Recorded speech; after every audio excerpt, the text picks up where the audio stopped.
And we'll get you caught up on those new restrictions in just a minute. But first, 1 week from today, Election Day. More than 1 million people have already cast their ballots in Chicago and Cook County. But in a race where every vote counts, there are growing concerns this Tuesday evening about ballots in Wisconsin, a key swing state. The U.S. Supreme Court ruled that ballots that come in after Election Day will not count.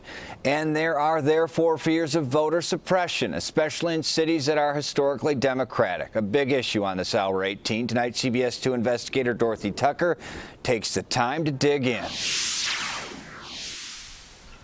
Early voting, day 1, Milwaukee, Wisconsin. Be nice to get it over with. Nearly 5,000 show up at 14 polling places. The lines are long. The main reason? Enthusiastic voters. This is history. Another reason for the lines? One that frustrates city leaders? Fewer polling places because of last-minute changes to the voting laws. One of those last-minute changes happened right here in Chicago, the 7th Circuit Court of Appeals here at the Dirksen Federal Building. In late June, 3 federal judges, all appointed by Republican presidents, announced a decision that impacted early voting.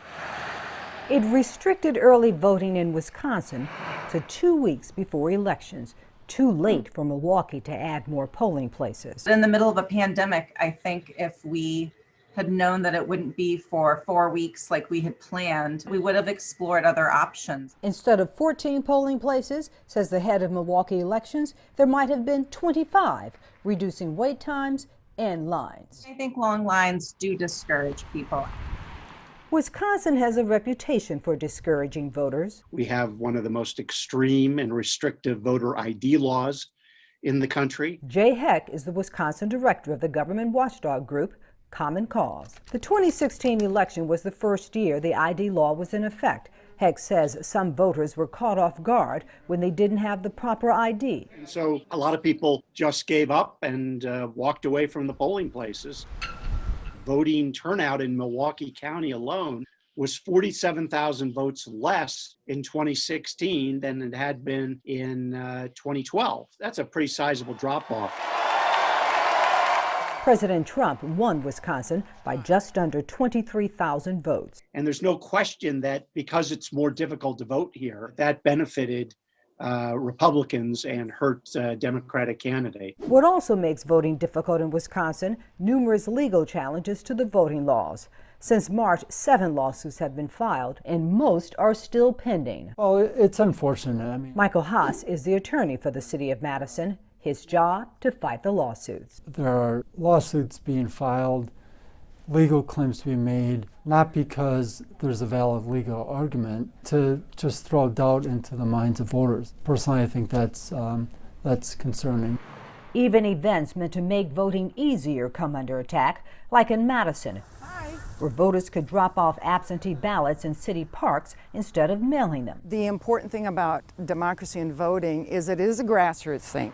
Before the event even kicked off, Republican lawmakers fired off a letter accusing the city clerk of violating state law, warning these ballots may not count. I think it raised some unnecessary confusion among some voters. And then there's this, which raises fears among some voters. In Kenosha, Wisconsin, after a white police officer shoots an unarmed black man, 17-year-old Kyle Rittenhouse is accused of killing 2 protesters and wounding a 3rd. People are really worried about people coming and shooting up a polling place. M. Adam is the director of Freedom, Inc., a community organization in Madison. People have talked about being worried about other forms of white supremacist violence. What are you doing to help people feel a little better? We recommend people go in like groups, and we also are setting up things like a text tree and different things like that so that people can notify each other in case there is a white supremacist attack. The concern is real. Ladies and gentlemen, welcome to Rhythm and Registration. But so too is the determination We got to vote. to get voters to the polls. Oh yeah. The Urban League of Greater Madison has held monthly events, weekly meetings, Your vote matters more today than ever before. and produced numerous videos. We're concerned that there may be groups of folks that may be discouraged. Y'all know what time it is. Get registered. But I'm here today to say We got a job to do. that it will make a difference. Your vote does count. Now, according to the spokesperson for the Wisconsin Election Commission, as of today, 1.7 million ballots, absentee ballots have been requested. Of those, 1.4 million have already been returned. None of those ballots will be counted until Election Day. Now, typically in the state of Wisconsin, about 3 million people vote in the general election. Rod and Brad? Dorothy, a lot of those tactics you talked about, legal, passed in law, upheld by courts, tend to dissuade votes, I think, in liberal areas, in urban areas. That's historically. So what you mentioned, though, with that number, that leaves about 326,000 ballots still out there. Trump previously won, President Trump did, Wisconsin by 23,000 votes, pretty razor thin. So what is being done to get those 300+ thousand ballots in on time?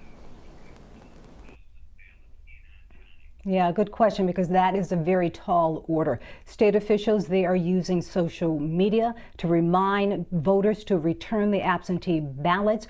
They're sending out press releases. They're talking to as many reporters as they possibly can. On a community level, they have hired their volunteers, are coming in, and they're calling people up, again, to remind them to return the ballots. They want them to take them to drop boxes or take them to the polling places. Here's what they're not telling them to do. They're not suggesting that they mail in the absentee ballots, because with a week out before the election, that's too much of a risk that that ballot won't get there. That ballot has to be in the election polling place by 8 p.m. November 3rd, or it will not be counted. And that's the reality in Wisconsin, Brad. Okay, Dorothy Tucker, to Investigator, digging in. Thank you.